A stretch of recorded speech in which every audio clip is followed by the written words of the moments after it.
Well, good morning, Gateway.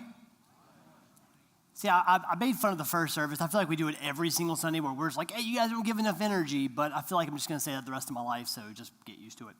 Or just come with a lot more excitement, start screaming and yelling. I don't really care. Just laugh this morning. Let's get some laughter up in here. My goodness, I've been doing student ministry for 10 years. Sometimes they're just as hard. But no, that's what I'm talking about. I'm really excited you guys are here. I'm Philip. I'm the campus minister here at our St. Albans location. And let me tell you, we have had an amazing first half of the year.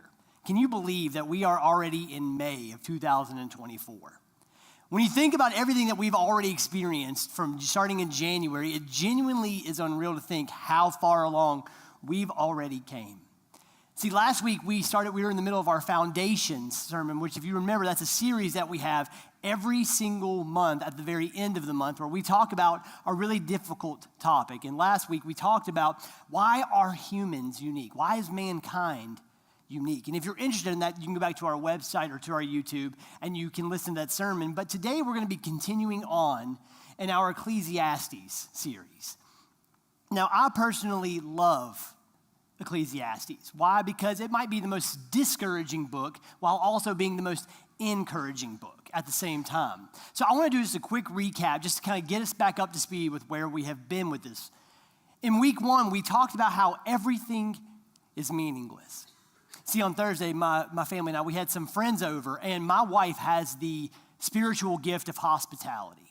She loves to have our house clean. If you know me at all, I am the opposite. I don't care. And I mean that with respect to my family. And so Julie was having to work, and I was tasked with cleaning the house. And I feel like I did a pretty good job. But here's the thing. The family that came to our house also brought a son there about Everly's age. And there's just something about kids. Doesn't matter whose kid, I don't care how good or well behaved your kid is. Every kid just sees an organized room and just wants to destroy it. So much that you walk in and you're like, hey, how did this happen? And then they just do it again. So then we clean up everything, and then Saturday we have another family over who has 2 girls of their own who are Everly's age. Exact same thing happened. It's crazy. The room's cleaned, it's organized, it looks good, and then 3 seconds later you walk in and it's like they just turn on the biggest hard rock music you've ever seen and just start slinging stuff everywhere and don't play any of it. My point is this. You could sit there and you could follow a kid around all day, every day, picking up every ounce of mess throughout the day, and it's going to do nothing.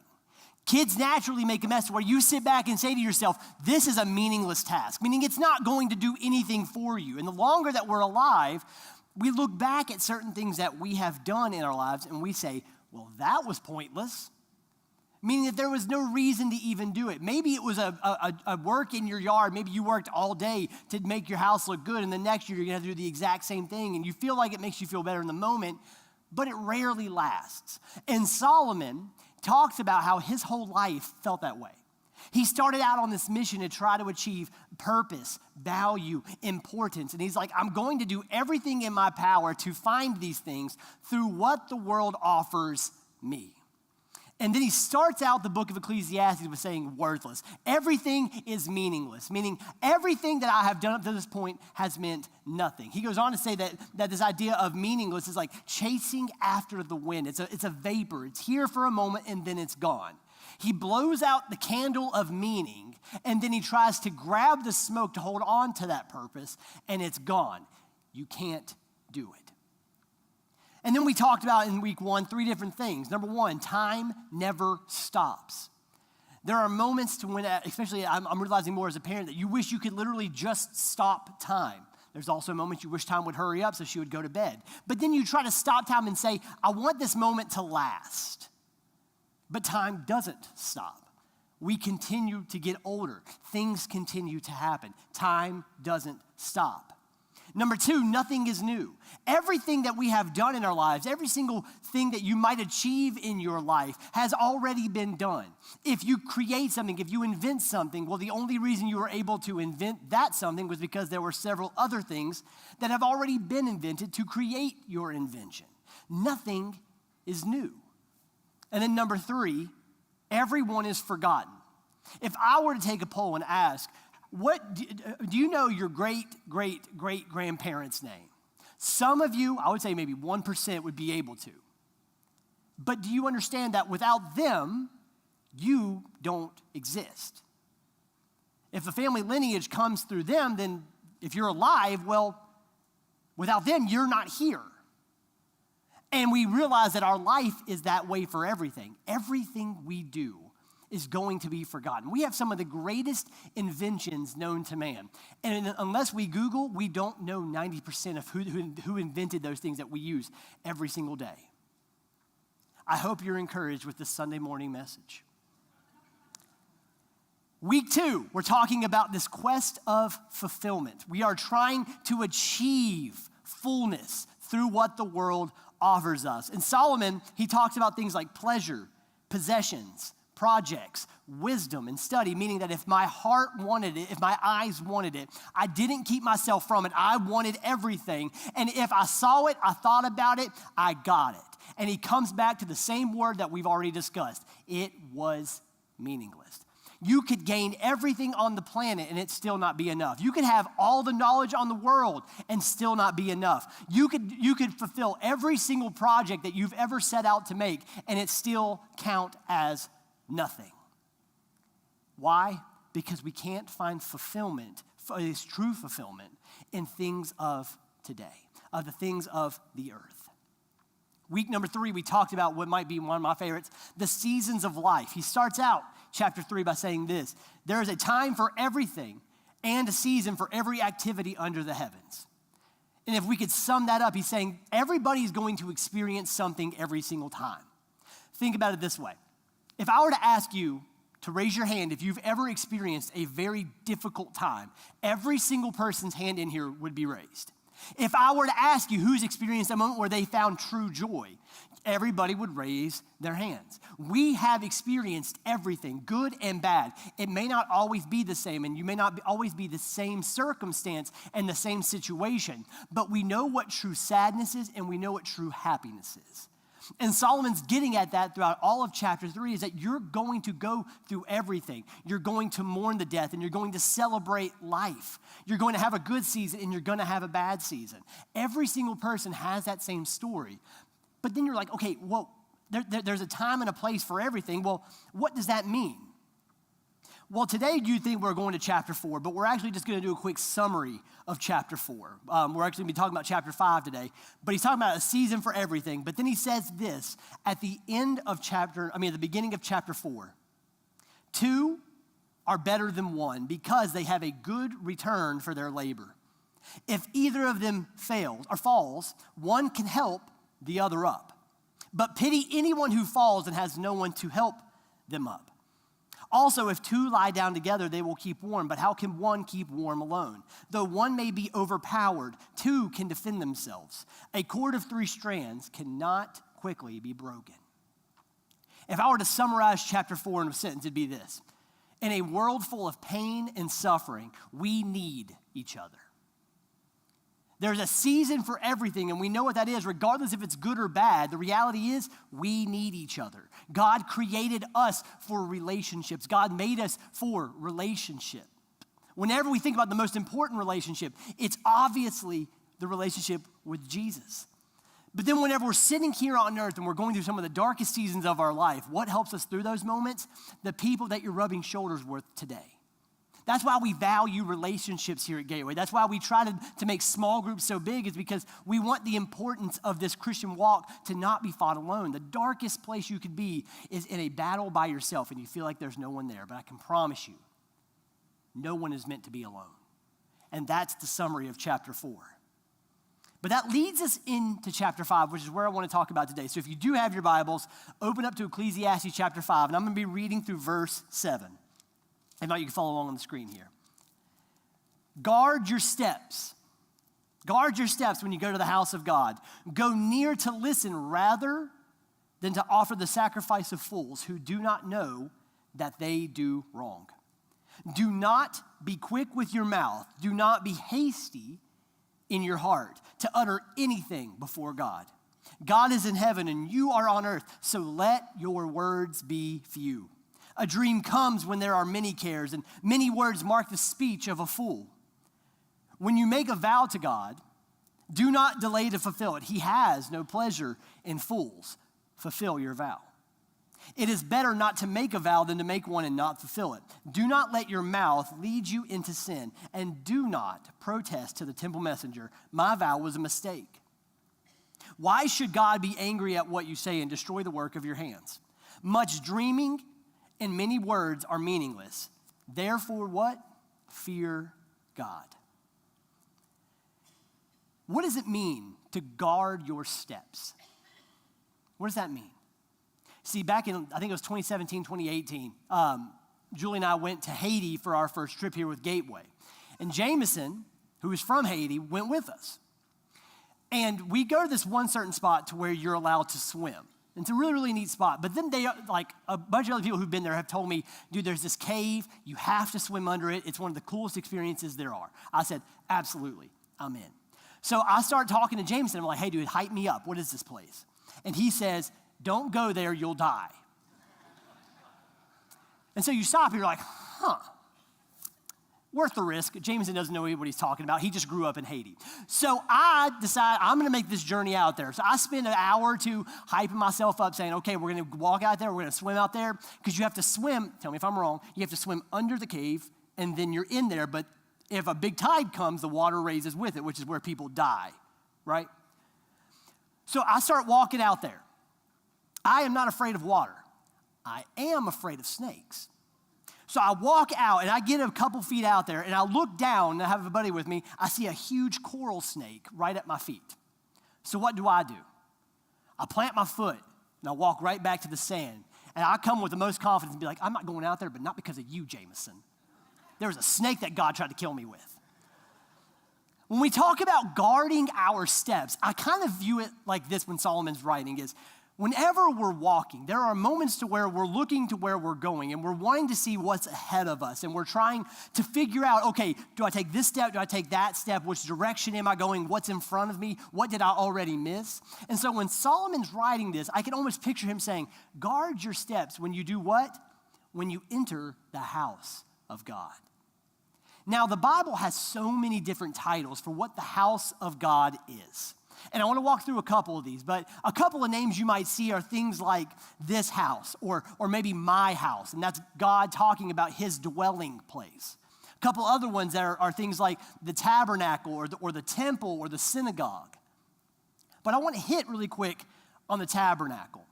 Think of this one as like the mobile house unit of God. Back then, the Israelites were always traveling. They were always having to go different places. They were in a sense of the wilderness. And so God was always accessible. He always wanted to be near his people. So what did he do? He made his dwelling inside of this mobile unit called the tabernacle. And what they would do is that when they would go to a certain place and they would be camped out for a season, they would put up this tabernacle. And that was the way that they could be in communication with God. The priests would then intercede with the people in this mobile house unit. There was actually one time where the Philistine people who were against the Israelites, they stole the tabernacle because, again, it was just a mobile unit. And they ended up bringing it back because God continued to inflict so much pain on them. So think about if someone stole your dog and they hated the dog so much that they brought it back to you and said, never mind, keep it. That's what the Philistines did. So like this was a sacred object for God because God dwelled in that. Now, there's the next one called the temple. And the temple was actually the permanent place that they built. It was promised to David, but David wasn't allowed to build it. His son Solomon was the one who was going to build it. And he's the one who wrote the book of Ecclesiastes that we're reading today. And the temple is the place where God dwelled directly. You see, before Solomon's day, the temple didn't exist. They had this tabernacle, but the temple became this permanent place. And so between the tabernacle and the temple, there's this idea that the presence of God is always sacred. There's always been a high sense of reverence behind it, that God always wanted to be accessible to his people. When it comes to the temple specifically, I think back actually to Exodus chapter 3, whenever Moses is on the mountain and he sees a bush that's on fire. And the presence of God is in this bush. And it says, take off your sandals, for you are what? Standing on holy ground. There was no tabernacle, there was no temple. It was just the presence of God. Every time we've been around this presence of God, it's always been held to a really high reverence that maybe we don't even understand. And for instance, when they were building the temple, it actually says this in 1 Kings chapter 6. In building the temple, only blocks dressed at the quarry were used, and no hammer, chisel, or any other iron tool was heard at the temple site while it was being built. So not only was the physical structure itself important, but the building of it was just as important, was just as sacred, meaning every single aspect of the temple was something important. Why? Because where God is present, it is sacred. But you may be saying, well, we don't have a temple. Well, we don't have this. Well, the Jews today actually have a thing called the synagogue now. And the synagogue is their current place of worship. This is where modern day Jews will worship. And whenever we're going back to the temple really, really quick, in Matthew chapter 24, we actually see Jesus announcing that the temple was going to be destroyed. In chapter 24, it says, truly I tell you, not one stone will be left on another, and every one will be thrown down. The temple stood for over 400 years until about 586 BC, where the Babylonians destroyed it. And it was rebuilt during the days of Ezra and Nehemiah, but it was destroyed again in 70 AD. And this is what Jesus is telling them is going to happen. And that's when it came to fruition. But between the tabernacle, the temple, and the synagogues, why is it important? Because God has always wanted to be accessible to the people. We have a God who builds us for relationships, and he wants to, in my opinion, show just how important relationships are, and he always wants you to know that. That even whenever the Israelites were screwing up day after day, time after time, guess what? He would send a judge to fix them. He would make sure that they still had access to a priest to say, no, you're still my people. Yes, he made them pay for what they did, don't get me wrong. But he always wants to be near his creation. We're made in the image of God. That shouldn't surprise us. But here's the encouragement. In Acts chapter 17, Luke writes this. The God who made the world and everything in it is the Lord of heaven and earth, and what? Does not live in temples built by hands. Everything that we see has the potential for the presence of God. That means that God is not bound to the church walls here at Gateway, but the house of God, it can be Gateway. Does that make sense? And so whenever we're talking today, I want to focus on how we enter our state of worship, how we enter our state of communion with God. Because if we're saying, okay, he's not bound to anything, the walls of the temple can't hold him, that means that he's everywhere. The same spirit that lived inside of Jesus and raised Jesus from the dead lives inside of you and inside of me. These walls don't dictate where God is. The Spirit does. And that's what we're going to talk about over the next few minutes. I want to talk about 3 specific ways on how we see this through our chapter 5 of Ecclesiastes. Number 1, how you enter. How you enter this place of worship. This is the physical way. Now, by show of hands, how many of you guys have ever had a Sunday where it was a no good, really bad morning? Every hand better be raised, and if you're not, you're lying to yourself and to me, okay? Let me give you a for instance. You wake up. Your kids wake up late, or they woke you up early. You wake up and you picked up your phone and you dropped it on your face. You swung the covers off because it hurt and the cat was there. The cat landed on the dog takes off running. You stub your toe because that kid's still asleep and the dog's getting ready to run into the door of the kid's room, which happened to us just last week. You scream and you wake up everyone else because you broke your toe. You get shampoo in your eye when you take a shower. You fall getting out of the shower. The kids are fighting. You want to fight anyone that gets in your way. You still can't find the cat. You get in the car, forget the keys. It's freezing. The windshield is frosted over. You were supposed to be there 10 minutes early. Now you're lucky to even get there 20 minutes late. All to get there and to see a smiling face of somebody trying to shake your hand, and all you want to do is fight that person because not today, buddy. Anybody with me?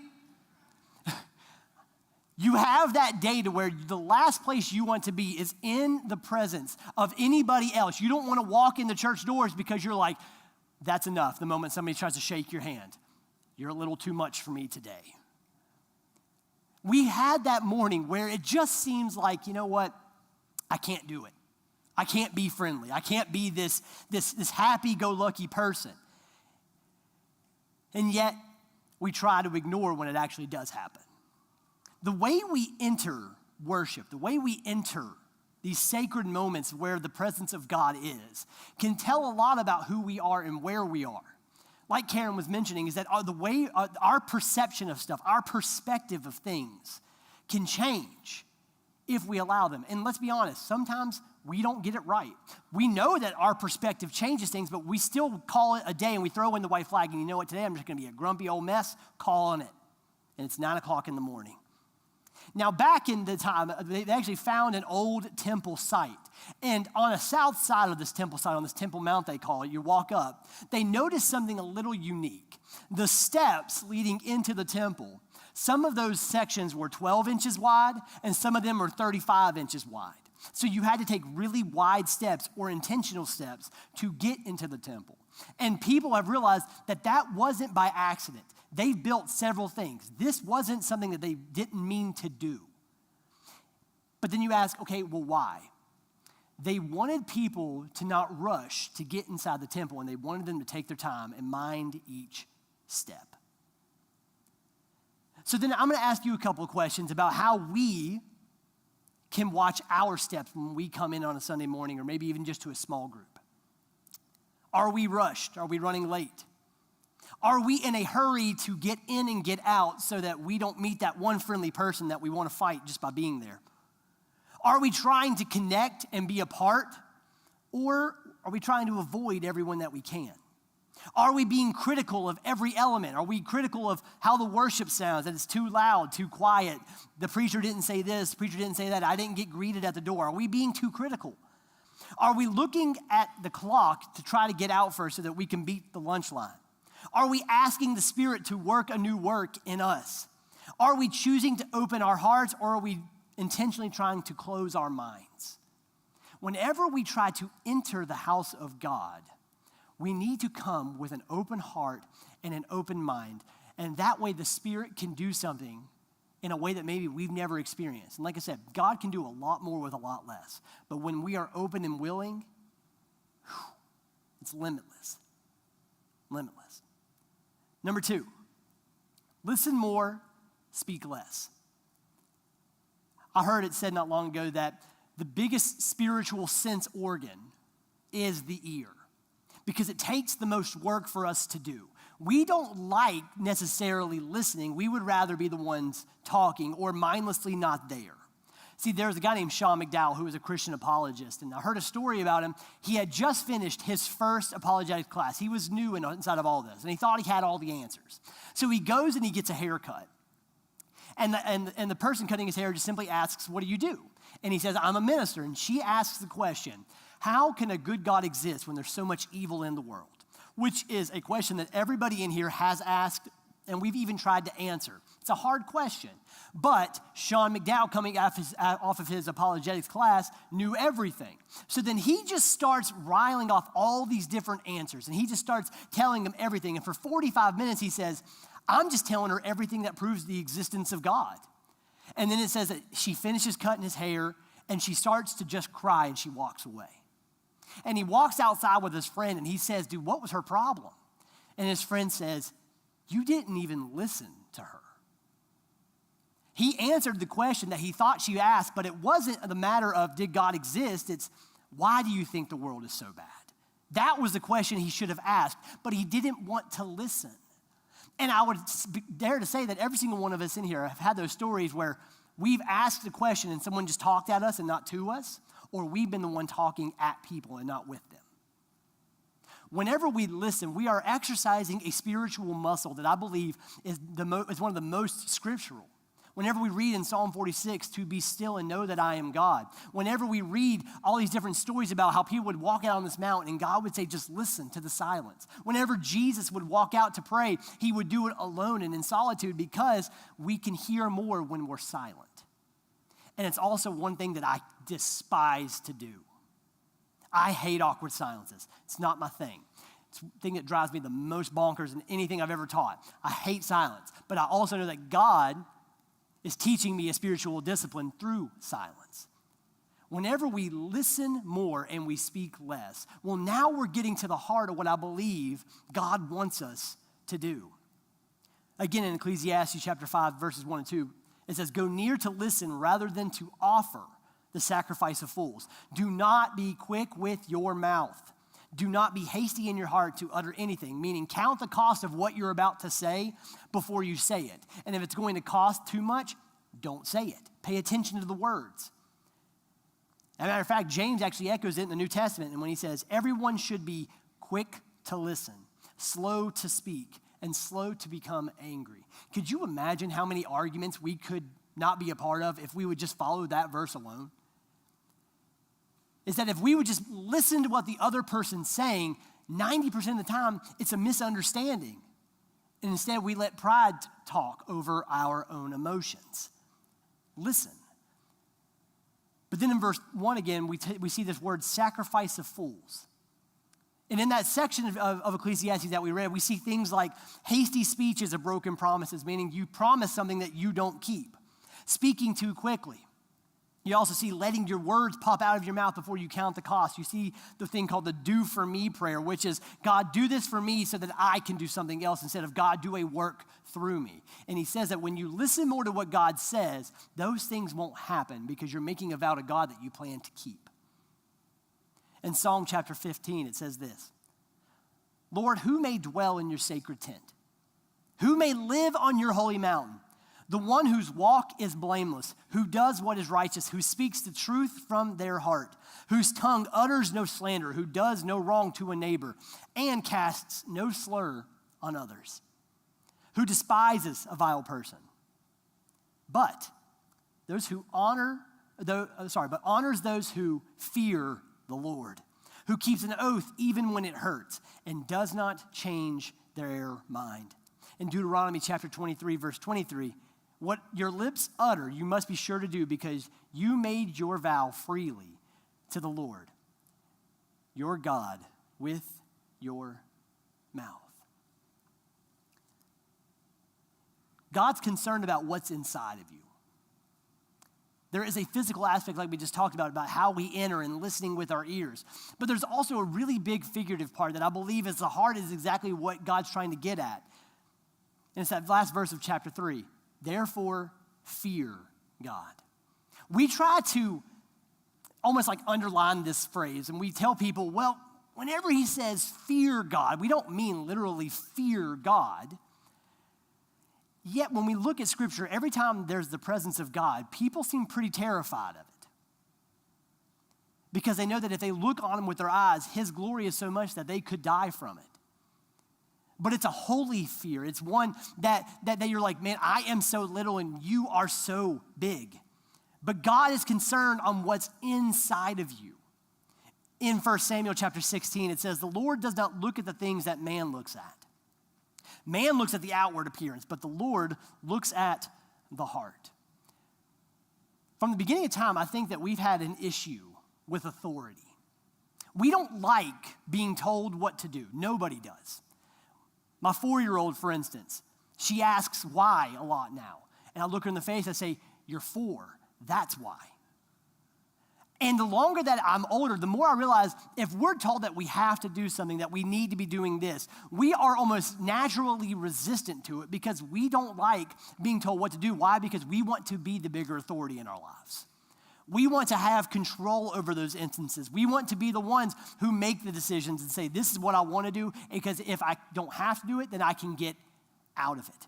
We naturally have a bend away from authority.